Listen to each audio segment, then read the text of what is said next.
السلام علیکم ناظرین، آپ کا استقبال ہے ذخیرہ معلومات میں۔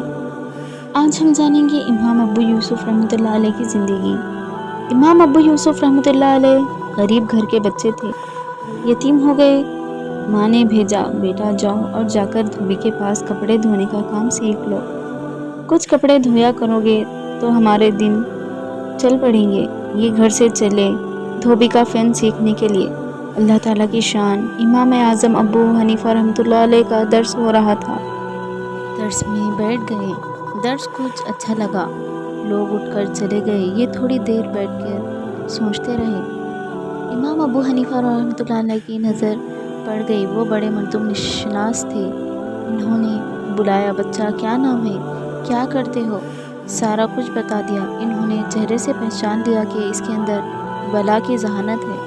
فرمانے لگے کہ جتنا تجھے دھوبی دے گا اتنا میں تجھے دے دیا کروں گا، تو روز آ کر یہاں میرے پاس درس پڑھا کر۔ یہ راضی ہو گئے۔ کچھ ان کا اپنا بھی جی چاہ رہا تھا قرآن اور حدیث پڑھنے کو، اور اوپر سے جو ماں کا مسئلہ تھا وہ بھی حل ہو گیا۔ چنانچہ امام صاحب حساب سے ان کو کچھ دے دیتے یا آگے اپنے والدہ کو دے دیتے۔ اس طرح پڑھتے رہے، حتیٰ کہ پڑھتے پڑھتے یہ امام یوسف بن گئے۔ بہت سی حدیث کے حافظ تھے، ان کو کثیر الحدیث عالم کہا گیا۔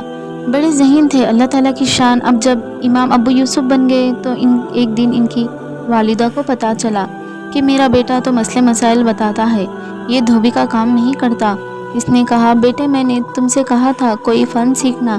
انہوں نے امام اعظم کو بتایا۔ انہوں نے فرمایا، بھائی اپنی امی سے کہنا وہ آئے اور میرے ساتھ بات کر لیں۔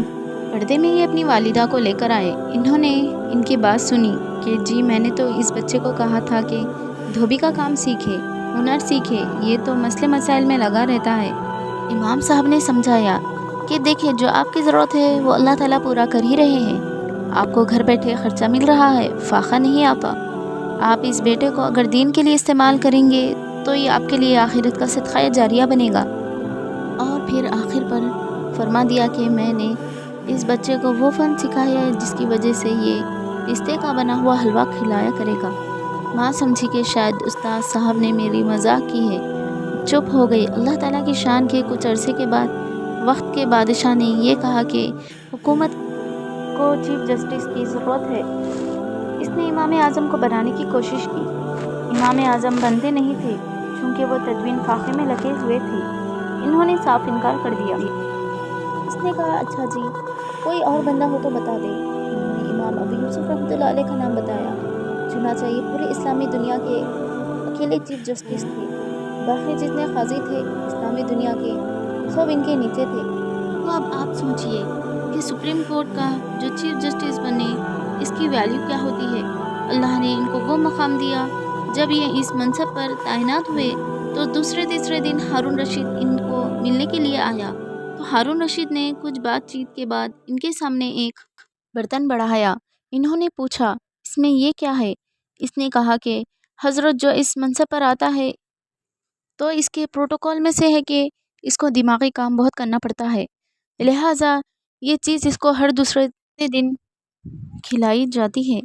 ڈاکٹروں کے ادبا کے مشورے کی وجہ سے دماغی کام کرنے والے کی یہ ضرورت ہے اور یہ ہمیں کبھی کبھی ملتی ہے۔ تو امام ابو یوسف نے پوچھا، یہ ہے کیا؟ کہنے لگا، جی یہ پستے کا بنا ہوا حلوہ ہے، آپ کو ہر دوسرے تیسرے دن مل جایا کرے گا۔ امام ابو یوسف رحمۃ اللہ علیہ کہتے ہیں، میں حیران ہو گیا امام اعظم ابو حنیفہ کی فراست میں کہ انہوں نے جو بات کہی تھی اللہ نے اس بات کو سچ ثابت فرما دیا۔ تو دیکھیے وہ بچہ جو دھوبی کا فن سیکھنے جا رہا تھا، اللہ تعالیٰ نے اس کو وقت کا چیف جسٹس بنا دیا ہے۔ تو مقام ملتے ہیں نیکیوں کی وجہ سے۔ جزاک اللہ خیر ناظرین۔